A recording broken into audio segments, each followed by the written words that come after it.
찬양하는데 찬영이가 안 보여요. 어디 아픈가. 그러니까 엄마보다 더 큰 청년이야.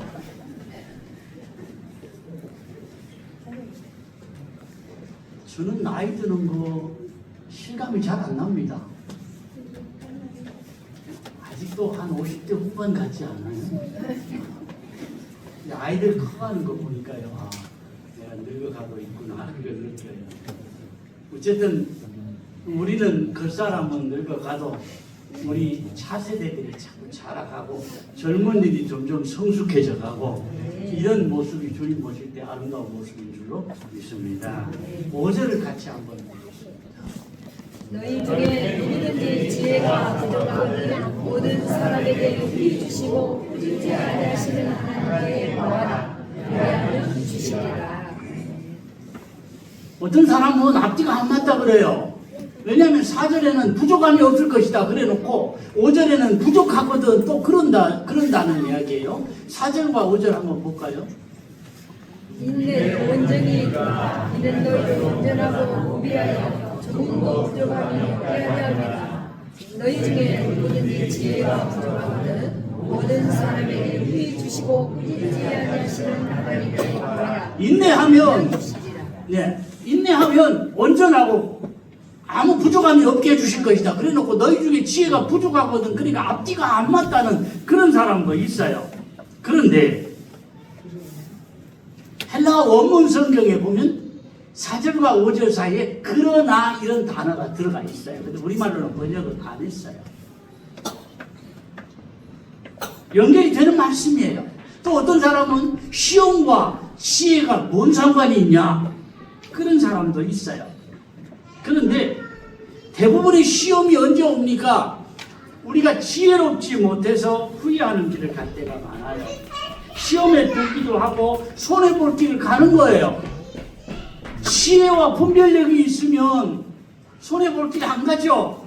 미리 알았으면 그런 길 안 가요. 그런데 때로 지혜가 부족해서 그걸 알지 못하고 손해될 길을 가고 후회할 길을 가기도 하더라는 거예요. 그래서 지혜가 부족하거든 구하라 그러면 주실 것이다. 그렇게 하는 말씀이에요. 아브라함이 모리아산을 올라가고 있을 때 이삭이 물어봐요. 창세기 22장 7절에 보면은 이삭이 아버지 아브라함에게 말하여 내 아버지 아브라함이 그가 이르되 내 아들아 내가 여기 있노라. 이삭이 불과 나무를 입거니와 번제하려면 어디 있나이까. 참 대답하기 힘든 질문이에요. 번제할 제물이 뭐예요? 이삭이에요. 지금 이삭이 번제로 쓸 이삭이 장작을 메고 가는 거예요. 그러니까 이렇게 물어볼 때 아브라함이 정말 대답하기 힘들었을 거예요. 그런데 아브라함이 정말 지혜롭게 대답을 합니다. 8절에 보면은요. 아브라함이 이르되 내 아들아 번제할 분량 하나님이 자기를 위하여 친히 준비하시리라 하고 이 사람이 함께 나아가서 이삭이 번제할 어린 양은 어디 있어요? 물어볼 때 잘못하면 아버지 마음으로 야 이놈아 내가 이 말은 진짜 너에게 안 하려고 그랬는데 하나님이 너를 제물로 바치래 그랬다고 하면 결과가 어떻게 될지 몰라요. 근데 지혜롭게 하나님이 자기를 위하여 준비하실 거냐 그렇게 대답을 했더라는 거예요. 꾀를 부리는 것과는 달라요. 우리 생활에도 그렇거니와 인생 사는 일에도 주님 주시는 지혜를 받으셨으면 좋겠습니다. 특히 말씀을 들을 때마다 말씀 가운데 개인적으로 나에게 주시는 음성이 들려지기를 바랍니다. 이 지혜라고 하는 것을요, 말씀을 이해하는 지혜로 본 사람도 있고 어떤 사람은 시험에 대처하는 지혜로 보는 사람도 있어요. 유대인들은요 남다르게 지혜를 사모하고 갈구했어요. 추구했어요. 솔로몬도 이스라엘 왕이 됐을 때 하나님께서 너에게 뭐 줄고 그럴 때 지혜를 달라고 그랬죠. 지혜의 내용이 뭐였냐면은 내가 아직 어려서 백성들의 선악을 분별할 수 있는 지혜가 없습니다. 왜냐하면 당시에는 재판관이 따로 없어요. 왕이 이 입법, 사법, 행정을 다 했거든요. 그러니까 왕이 재판을 해주는 일이 큰일이었어요. 아래 사람들이 다 재판해서 안 되는 거 왕에게까지 올라오면 왕이 최종적으로 판결을 해줘야 되는데 잘못 판결하면 이 억울한 사람이 생기고 이 가해자가 이 피해자가 되기도 할 수 있잖아요. 그러니까 분별력을 주시옵소서. 그래서 선악을 잘 분별해서 지혜를 주셔서 잘 재판해서 백성들을 잘 다스려 나갈, 그게 하나의 소원이었잖아요. 이 기도가 하나님의 마음에 흡족했다는 거예요. 열왕기상 3장에 보면 그렇게 말씀을 합니다. 솔로몬이 이것을 구하되 그 말씀이 주의 마음에 12절 13절에는요.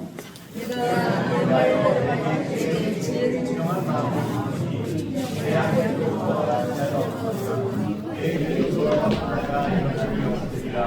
내가 또 내가 다니라 이와 영광도 내 주머니 내 평생 만중에 한마디로 솔로몬의 지혜가 전무후무, 앞에도 그런 사람이 없었고 솔로몬 네 뒤에도 그런 사람이 없을 정도로 너는 지혜로운 왕이 될 것이라는 약속과 그 다음에 네가 구하지 아니한 북이 영화도 내가 북이 영광도 한꺼번에 같이 줄 것이다 그랬어요. 야고보는 다시 한번 지혜의 근본이신 하나님께 지혜를 구하라 그러면서 후히 주시고 꾸짖지 아니하시는 하나님께 구하라 그랬어요. 구하고 얻는 거 어찌 보면 당연한 거예요. 그런데 이것이 쉽지 않은 것이 사람이 자기 부족을 깨달아야 그걸 위해서 구하게 돼 있거든요. 아, 나는 지혜로워. 이런 사람은 절대로 지혜를 구하지 않아요. 마음에 먼저 심각하게 느껴야 기도하게 되는 거예요. 배가 고픈 사람이 먹을 걸 찾고요. 목마른 사람이 물을 찾는 거예요. 정말 내가 배워야 한다는 절실함이 있는 사람이 힘들어도 배우려고 하는 거예요. 은혜 받아야 살아. 나는 은혜 아니면 못 살아. 이런 사람이 은혜를 갈구하고 사모하는 거예요. 하나님은 주시되 자기의 부족을 깨닫는 사람, 한마디로 사모하고 이 절박하게 구하는 사람에게 주실 것이다. 공부 많이 한다고 이게 얻어지는 게 아니에요. 후히 주실 것이라고 약속하신 하나님께 구하시기를 바랍니다.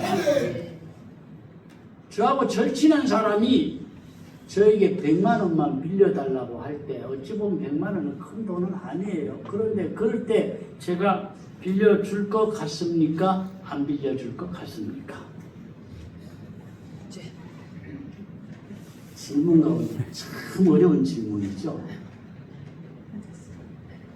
마음에 따라 달라질까요? 빌려주고 싶다? 안 빌려주고 싶다? 그럴까요? 물론 마음도 중요합니다.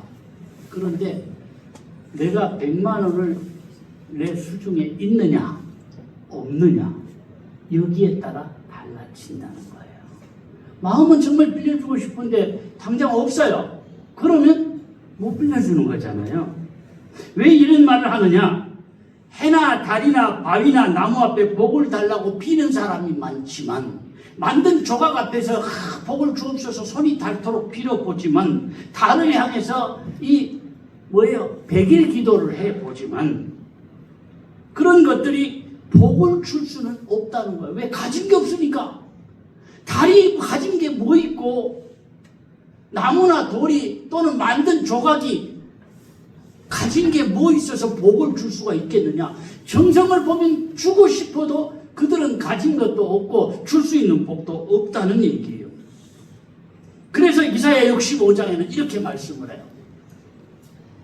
이름으로 땅에서 자기를 위하여 복을 구하는 자는 자기를 향하여 복을 구할 것이요. 하나님을 향해서 복을 구할 것이요. 왜냐하면 하나님은 만물의 주인이시고 모든 거 하나님이 하실 수 있기에 하나님을 향해 구하라. 헛된 것 향해서 마음 쓰지 말고 헛된 것 향해서 빌지 말라는 거예요. 한마디로 아무에게나 구한다고 줄 수 있는 건 아니다. 줄 수 있는 분에게 구하라. 그런 이야기예요. 5절 다시 한번 보시겠습니다.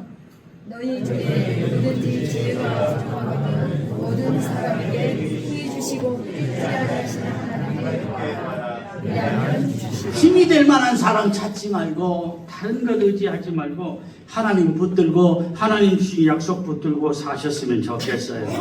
세상 사는 동안 차별 없는 세상을 만들어 보자 그러지만 세상 어디를 가나 차별 없는 세상은 없어요.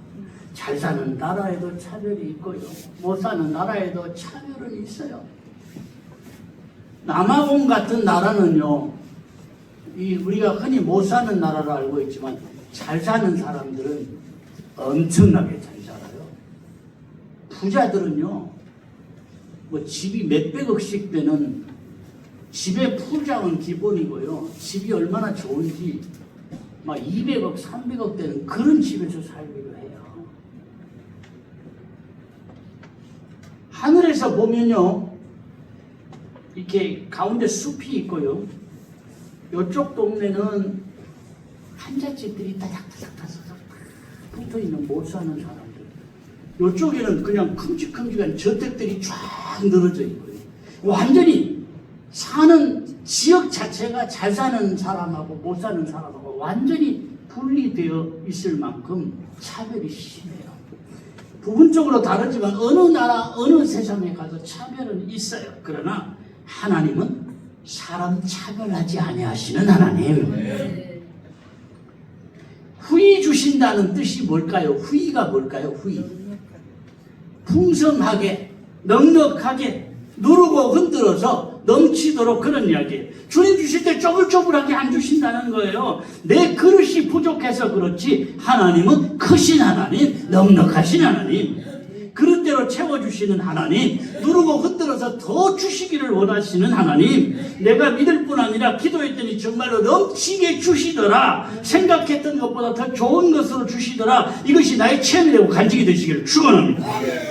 믿고 구하는 것은 다 받을 것이다. 기도할 때 꼭 기억해야 될 게 뭐냐? 기도나 해보고 혹시나 빵이나 그런 마음은 아예 받을 생각도 하지 말라는 거예요. 6절부터 8절을 보겠습니다. 오직 믿음으로 구하고 조금도 의심하지 말라. 의심하는 자는 마치 바람에 밀려되고 바다 물결 같으니 이런 사람은 무엇이든지 죽게 얻기를 생각하지 말라. 그 마음을 모든 일에 정함이 없는 자. 의심하면서 하는 기도는 받을 생각도 하지 마라, 그런 이야기예요. 응답 안 된다는 거죠. 안 주신다는 거죠. 마음에 의심하면서 아무리 열심히 기도를 해도 그건 안 된다는 이야기예요. 오직 믿음으로 구하라. 마태복음 11장에 보면은 이렇게 말씀을 해요. 무엇이든지 기도하고 구하는 것을 받은 줄로 믿으라. 그리하면 너희에게 이르리라. 의례적인 기도는 누구나 다 합니다. 의례적인 기도가 아니라 믿음의 기도. 정말 주실 줄 믿고 간절히 구하는 기도. 주님만 의지하고 붙잡는 기도. 이런 기도의 사람으로 사셨으면 좋겠어요. 초대교회 시절에 헤롯 왕은 야고보를 잡아 죽였어요. 그러니까 백성들이 막 좋아하거든요. 그러니까 베드로를 잡아오게 가둬놓고 야 6월절이 지나면 바로 죽여야 되겠다. 베드로도 위험했지만 초대교회가 베드로 없으면 정말 큰 위기를 겪을 거예요. 다른 길이 없어서 교인들이 모여서 기도했어요. 사도행전 12장 5절에 보면 그 상황이 나와 있습니다. 베드로는 교회에 갇혔고 교회는 불가하여 이전이라는 얼마나 급하겠네. 베드로가 내일이면 나가서 이제 죽음을 당할 그런 위기. 하루 전날 밤이에요. 군인들 틈에서 쇠사슬에 꼭 묶여 있고요. 파수꾼들이 감옥을 지키고 있는 상황이에요. 뭐 탈출은 꿈에도 생각 못해요. 뭐 다른 길은 꿈에도 생각 못하는데 그저 교인들은 그날 밤 모여 기도하고 있어요. 그런데 문을 두드리는 소리가 나요. 그래서 여자 하인이 나가보니까 베드로의 목소리예요. 그러니까 이 문도 안 열어주고 들어와서 아 베드로가 왔어요. 기도하는 사람한테 그래요. 그러니까 기도하는 사람들이 야 너 미쳤다. 아니에요. 진짜 베드로가 왔어요. 그랬더니 기도하는 사람들이 뭐라 그래요? 베드로가 올 리가 없다. 조금 전까지 뭘 기도했어요? 베드로가 사람나기를 기도해놓고는 베드로가 올 리가 없다. 만일에 왔다면 베드로의 천사일 것이다. 그렇게 이야기를 해요. 그래도 밖에서 베드로가 계속 문을 두드려요. 그럴 때 나가서 문을 열어봤더니 정말 베드로가 서 있는 거예요. 기도했는데 기도한 나도 믿지 못할 일이 일어날 때가 있잖아요. 베드로가 주께서 천사들을 보내 자기를 감옥에서 구해낸 사실을 이야기한 뒤에 이 사실을 형제들에게 알려라. 그러고는 다른 곳으로 갔어요. 주님밖에 길이 없는 줄로 알고 간절히 기도했는데 그들이 생각지도 못한 방법으로 주님은 응답을 하시더라는 거예요. 저는요, 전혀 생각지 못한 길을 주님이 예비해 놓으셨다, 이런 체험들이 많습니다. 저는 기도는 하면서도 어떻게 구체적으로 그런 일이 일어날 것인지 알지도 못했어요. 그런데 내가 모르는 생각지도 못한 방법을 하나님 예비해 놓으시고 그 길로 나를 이끌어 가시고 나를 인도하시더라는 거예요. 일일이 다 제가 간증을 할 수 없지만 제 가슴 속에는요, 정말 주님은 내가 기도해 놓고도 믿지 못할 만큼 내가 생각지 못한 방법으로 응답하시는 주님, 이런 체험과 확신이 있어요. 나의 기도를 들으시는 하나님은 뭘 기다리시느냐? 내 믿음을 기다리신다니까요. 주실 만한 능력이 없어서가 아니에요. 내 믿음의 분량이 차기를 기다리시고 내 눈물의 분량이 차기를 기다리시고 내 기도의 분량이 차기를 기다리시는 거예요. 당장 안 풀리고 안 열릴 때, 더더구나 길이 안 보일 때는 딱 죽고만 싶을 때가 있을 거예요. 이제는 만사가 귀찮아, 지쳤어. 이제는 더 이상 아무것도 하고 싶지 않아. 길이 안 보여. 이럴 때도 있을 겁니다. 그런데요, 우리가 기억할 것은 주님의 생각과 내 생각은 다를 때가 있고, 내가 생각하는 때와 주님이 생각하는 때는 다를 때가 있고, 주님의 길과 내 길은 다른 때가 있더라는 거예요. 내가 알지 못하는 길을 예비해 놓으신 아버지, 이 하나님의 손길을 보시기를 바랍니다. 믿음의 손을 내밀어서 이 하나님의 손을 붙잡으시기를 축원합니다. 8절 보겠습니다.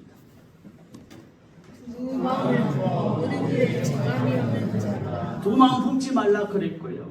야고보서 4장 3절에는요. 뭐 하라는 얘기예요? 내 마음을 먼저 돌아보라. 하나님 왜 응답이 없어요? 왜 안 이루어져요? 왜 이렇게 지연돼요? 그러지 말고 먼저 내 마음을 점검하라는 거예요. 나의 중심을 보시는 하나님.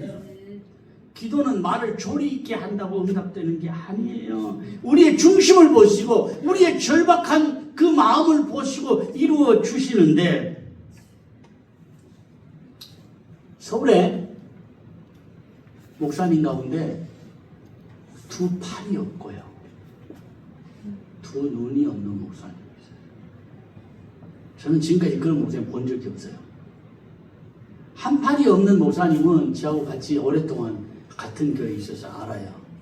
근데 왼쪽 팔이, 오른쪽 팔이 없는 거, 왼쪽 팔이 없는 거, 한쪽 팔이 없어요. 완전히 없어요. 어릴 때 그 옛날에는 방앗간에 이렇게 그 피대줄이 돌아갔잖아요. 아주 어릴 때 거기 딸려 올라가요. 완전히 잘려버린 거예요, 팔이. 팔이 하나가 없는데도 운전도 하고 뭐 다 해요. 저보다 면허증을 먼저 땄어요. 그래서 내가 얼마나 부러웠는지 몰라요. 그래서 자도 하는데 나는 왜 못하냐. 그래서 처음에 운전을 부산에서 했을 때, 어릴 때입니다. 저도 아주 젊을 때, 20대 때 이제 운전을 배웠는데, 어쨌든 이분은 양 두 팔이 없어요. 완전히. 두 팔만 없어도 살기가 얼마나 어려워요. 근데 두 눈도 없어요. 사는 게 사는 거겠어요. 근데 목회를 해요. 이 목사님의 설교를 듣고 어느 자매가 은혜를 받아요. 그런데 목사님이 이 자매에게 청혼을 해요. 이 자매가 거절을 해요. 왜냐하면 자기가 결혼 상대로는 전혀 생각해볼, 두 팔이 없고 두 눈이 없는데 은혜는 받지만 결혼 상대로는 전혀 생각해 본 적이 없어서 청혼을 거절을 하는데, 기도할수록 마음이 끌려요. 어머니에게 살짝 물어봐요. 자기라고는 안 하고 친구가 두 팔이 없고 두 눈이 없는 목사님하고 결혼을 한다는데 어떻게 생각하니? 야, 걔가 미쳤나 보다. 전혀 안 받아들여요. 이해를 못해요. 나중에는 그 친구가 자기라고 이야기를 했더니 집에 일주일간 가둬두고 아예 밖을 못 나가게 하는 거예요.